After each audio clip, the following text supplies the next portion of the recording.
Welcome to our channel. నమస్తే అండి. నమస్తే అండి. జగన్ మొన్నటి వరకు కూడా లండన్ వెళ్ళిపోతా అని కోర్టు నుంచి సిబిఐ నుంచి అనుమతి తీసుకోవడం జరిగింది, వాళ్ళు ఇవ్వడం జరిగింది. బట్ ఇప్పుడు వెళ్లకుండా ఎందుకు ఆగినట్టు జగన్? అంటే ఇప్పుడు వరదలు ఇవన్నీ జరుగుతున్నాయి కాబట్టి వాళ్ళని పరామర్శించడానికా, లేకపోతే ఎలా అనుకోవచ్చు అంటారు? దిగిరాను భువికి అని కృష్ణశాస్త్రి గారు రాశారు ఒక కవిత. అట్లాగా ఈయన 5 ఏళ్లలో ఎప్పుడూ కూడా దిగి రాలేదు. హెలికాప్టర్ ఎక్కి అంతా అయిపోయాక వెళ్ళి చూడడం అలవాటు, వరదలు వచ్చినా ఏమొచ్చినా కూడా. కానీ మొట్టమొదటిసారి బాబుగారి దెబ్బకి, చంద్రబాబు నాయుడు గారికి భయపడి ఆయన మొన్న బురదలో దిగాడు. మీరు చూశారు. బురదలో దిగడమే కాదు, అక్కడ ఉండే మహిళల్ని ప్రశ్నించాడు. మీకు ప్రభుత్వం సహకారం అందిస్తోందా, సహాయం చేస్తోందా, అంటే బాగాలేదా? కావాల్సిన ఆన్సర్ మాత్రం వచ్చింది. ఆయన మొహాన్ని బురద కొట్టింది ఆ అమ్మాయి. ఆవిడెవరు ఆ మహిళ. సో బురదలో దిగాడు, బురద మొహానికి అంటించుకున్నాడు, వెళ్ళాడు. ఇంకా ఏదో సాయం అన్నాడు, ₹1,00,00,000 సాయం అన్నాడు. ₹1,00,00,000కి ఏం చెప్పాడు? ఆలోచించుకుని మేము ఏ రకంగా సాయం చేయాలో మేము ఆలోచించుకుని చెప్తామన్నాడు. మరి అదేంటో మనకు తెలియదు. మళ్ళీ నిన్ననొచ్చాడు. నిన్న కూడా ఏదో అవాకులు చవాకులు మాట్లాడాడు. చంద్రబాబు నాయుడు గారి ఇల్లు మునిగిపోతుంది కాబట్టి బుడమేరు గేట్లు ఎత్తేసారు. అంటే అసలు బుడమేరు ఎటుంది, కృష్ణా నది ఎటుంది, చంద్రబాబు నాయుడు గారి ఇల్లు ఎక్కడుంది కూడా ఆయనకు తెలియదు. అంటే అది దౌర్భాగ్యం. ఇప్పుడు ఒక స్క్రిప్ట్ మనం చదివేటప్పుడో మాట్లాడేటప్పుడు మనం కనీసం తెలుసుకోవాలి. ఇప్పుడు ఇరిగేషన్ వాళ్ళతోటి మాట్లాడాలి. అసలు టోపోగ్రఫీ ఏంటి, లేకపోతే నదులు ఎటున్నాయి, నది ప్రవాహం ఎటు వెళ్తోంది, బుడమేరు ఎటుంది, బుడమేరు ఎందులో కలుస్తుంది, కృష్ణానది ఎక్కడికి వెళ్తోంది, ఇవన్నీ తెలుసుకోవాలి కదా. తెలుసుకోకుండా మాట్లాడాడు. ఇప్పుడు చంద్రబాబు నాయుడు గారి ఇంటి గేట్ వరకు, గోడల వరకు అక్కడ నీళ్ళు వచ్చాయి, రాలేదు. అంటే ఈ విధంగా చూస్తే ఏదో మాట్లాడాలి కాబట్టి కెమెరా ముందుకు వచ్చి మాట్లాడినట్టు. అంటే ప్రజల్లో ఒక నెగిటివ్ ఇది తీసుకురావాలని భావిస్తాడు ఆయన. చంద్రబాబు నాయుడు గారిని బదనాం చేయాలి, చంద్రబాబు నాయుడు సరిగా పనిచేయట్లేదు అని చెప్పాలనుకుంటాడు. 72 గంటలో లేకపోతే 96 గంటలో ఆయన ప్రజల్లోనే ఉన్నాడు, ప్రజలే చూస్తున్నారు. ఒకళ్ళ కితాబు ఇచ్చారు, కితాబుల కోసం పనిచేసే మనిషి కాదు. కానీ ప్రతిపక్షాలే మెచ్చుకున్నాయి. నిన్నటి వరకు తిట్టిన బీఆర్ఎస్ మెచ్చుకుంది, కేటీఆర్ మెచ్చుకున్నాడు, నిన్న మామూలుగా మెచ్చుకోలేదు. నిన్న వైఎస్ షర్మిల మెచ్చుకుంది. సరే, ఆల్రెడీ మోదీ గారు ఎప్పుడో మెచ్చుకున్నారు. నేను అనేది మెప్పుకోళ్ళు కాదు ఆయన ఆశించేది, అక్కడ పనులు అవ్వడం. ఇవాళ విజయవాడ కంట్రోల్లోకి వచ్చింది, వరద తగ్గుముఖం పట్టింది, ప్రజలు కాస్త ఊపిరి పీల్చుకుంటున్నారు, ఫైర్ ఇంజన్లతో క్లీన్ చేస్తున్నారు. మీరు చూశారు కదా. అంటే ఇంతకంటే ఎవడేం చేయగలరండి? ప్రకృతి వైపరీత్యానికి తోడు మనుషులు చేసిన తప్పిదాలు, మానవ తప్పిదాలు ఏంటి? కొల్లేరు పరివాహకం కావచ్చు, బుడమేరు పరివాహకం కావచ్చు, ప్రజలు ఆక్యుపై చేశారు కదా, ఇళ్ళు కట్టుకున్నారు కదా. ప్లస్ గత ప్రభుత్వం చేసిన తప్పిదం ఏంటి?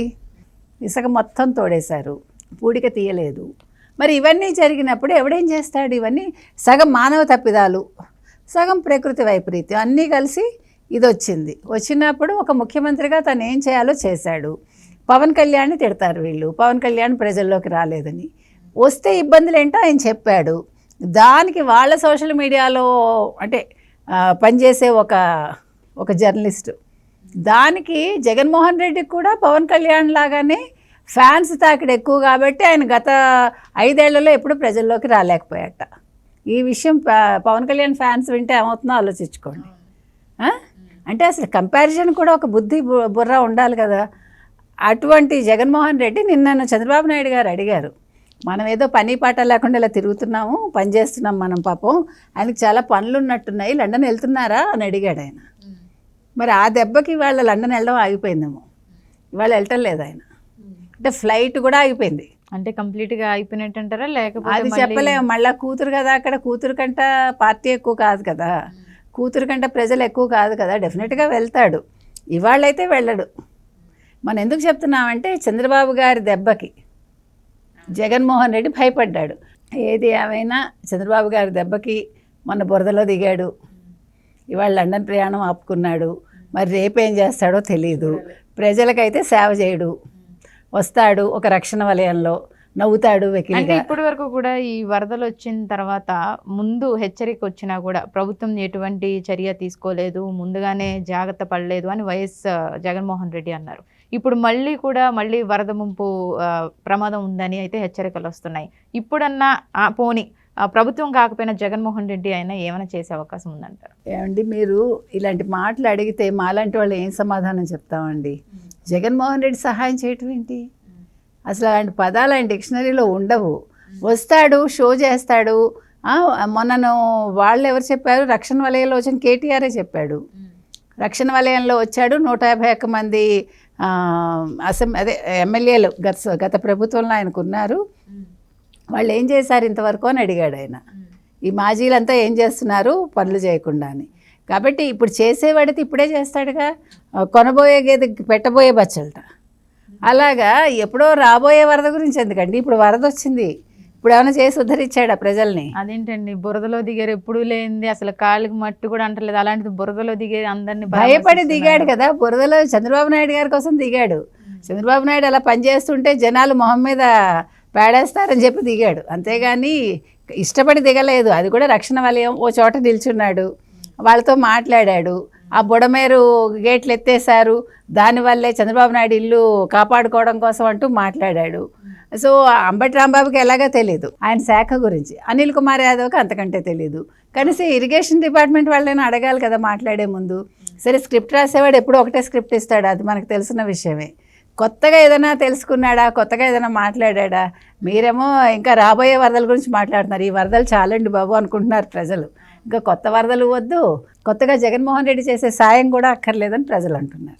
మరి ఇప్పుడు దాకా అయితే ఎటువంటి టెక్నాలజీని ఉపయోగించారో చంద్రబాబు నాయుడు గారు మనం చూస్తూనే ఉన్నాం. మరి ఇప్పుడు ఇంకా అంటే హెచ్చరికలు వస్తున్నాయి కాబట్టి ఇంకా ఎటువంటి జాగ్రత్తలు తీసుకునే అవకాశం ఉందంటారు? ఇప్పుడు మీరు చెప్పినట్టుగా ప్రతి చోట కూడా ఇప్పుడు బుడమేరు దగ్గర కావచ్చు, లేకపోతే ఇప్పుడు మన పడవలేవో వచ్చాయి, అవి ఎందుకు వచ్చాయి అనేది అర్థం కాలేదు. సో ప్రతి విషయంలోనూ అప్రమత్తంగానే ఉన్నారు. ఏమంటే సడన్గా వస్తే ఎవరు ఏం చేయలేరు. ఇప్పుడు అర్ధరాత్రి వరద వస్తుంది, ఎవరన్నా కలగంటారా? ఇప్పుడు దాని మీద మీరు ఇందాక అన్నారు వైసీపీ వాళ్ళు బురద జల్లుతున్నారు, వైసీపీ వాళ్ళు అప్రమత్తం కాలేదు, తెలుగుదేశం ప్రభుత్వం అని అంటున్నారు. అంటే అధికారులకి సడన్గా వచ్చినప్పుడు కొన్ని సందర్భాల్లో ఏమవుతుందంటే, ఇప్పుడు ఒకటండి, ఈ గేట్ ఎత్తితే ప్రజలు బతుకుతారు అనుకుందాం. ఈ గేట్ ఎత్తడం వల్ల కొన్ని గ్రామాలు మునిగిపోకుండా ఉంటాయి అని అనుకున్నప్పుడు గేటు ఎత్తుతారు. ఆ టైంలో ఇప్పుడు అర్ధరాత్రి 2ంటికి నిర్ణయం తీసుకునేటప్పుడు ప్రజలకు చెప్పి తీసుకునే సమయం ఉంటుందా? మామూలుగా అడుగుతున్నా. కొన్ని సందర్భాలు మనం చెప్పలేం. ఇప్పుడు మన ఇళ్లలోనే జరుగుతాయండి. ఇప్పుడు మన ఇంట్లో ఎవరికో హార్ట్ అటాక్ వస్తుంది, కొంతమందికి బుర్ర పనిచేస్తుంది, వెంటనే అదేదో ట్యాబ్లెట్ నోట్లో పెడతారు, నాలుగు కింద ఫస్ట్ ఎయిడ్ ఏవో చేస్తారు, తీసుకెళ్తారు కదా.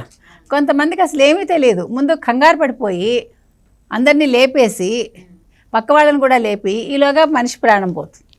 అంటే నేను అనేది ఆ టైంలో కరెక్ట్ డెసిషన్ తీసుకోవటం అనేది అధికారుల చేతుల్లో ఉంటుంది. అధికారులు ఏం చేస్తారు, ముందు గేట్ ఎత్తితే మంచిది అనుకున్నప్పుడు గేట్లు ఎత్తుతారు. ఎత్తేలోపు నువ్వు ప్రజలకు చెప్పలేదు అంటే దానికి ఎవడేం చేస్తాడు? కాబట్టి మనం ప్రతిదీ నిందించటం కాదు. ఎనీ గివెన్ సిచ్యువేషన్ మనం ఏం చేయాలి, ఆలోచించాలి తెలివిగా. ఎవరైనా సరే ఒక నింద వేసే ముందు ఆ స్థితిలో నేనుంటే ఏం చేస్తాను అనేది ఆలోచించాలి. మరి జగన్మోహన్ రెడ్డి గతంలో ఎప్పుడు కూడా అంతా అయిపోయాక కదా వస్తాడు. మీకు 1 కిలో బంగాళదుంపలు అందాయా, కిలో టమాటాలు అందాయా, ఇవి కదా ఆయన పరామర్శలు. కిలో బంగాళదుంపలతోటి కిలో టమాటాలతోటి జీవితాలు వెళ్ళిపోతాయా? పాల ప్యాకెట్లు 1,00,000 ఇచ్చేస్తే అయిపోతుందా? మరి ఇప్పుడు నువ్వు 1,00,000 పాల ప్యాకెట్లు అన్నప్పుడు ఇప్పుడు చంద్రబాబు నాయుడు చేసే సేవకు ఏమంటావు నువ్వు? ఆయన అసలు ఎట్లా మీరు చూశారు మీరందరూ కూడా. ఇప్పుడు ఎవరి కోసమో పనిచేయట్లేదు కదా ఆయన ప్రజల కోసం పనిచేస్తున్నాడు. కాబట్టి ఇవాళ చంద్రబాబు నాయుడిని జగన్మోహన్ లేదనేది ప్రజలకు ఆల్రెడీ ప్రపంచానికే అర్థమైందండి, ప్రజలకే కాదు ప్రపంచానికే అర్థమైంది. చంద్రబాబు నాయుడు గురించి ఇవాళ కొత్తగా అర్థం అవ్వాల్సింది లేదు. ఎక్కడ సమస్య ఉంటే అక్కడ చంద్రబాబు నాయుడు ఉంటారు, దానికి ఒక పరిష్కారం ఇస్తాడు ఆయన. ఇంతకు మించి ఏం కావాలండి? అనేవాడు అంటూనే ఉంటాడు, బురద పుయ్యాలనుకునేవాడు బురదలోనే ఉంటాడు. Okay, thank you.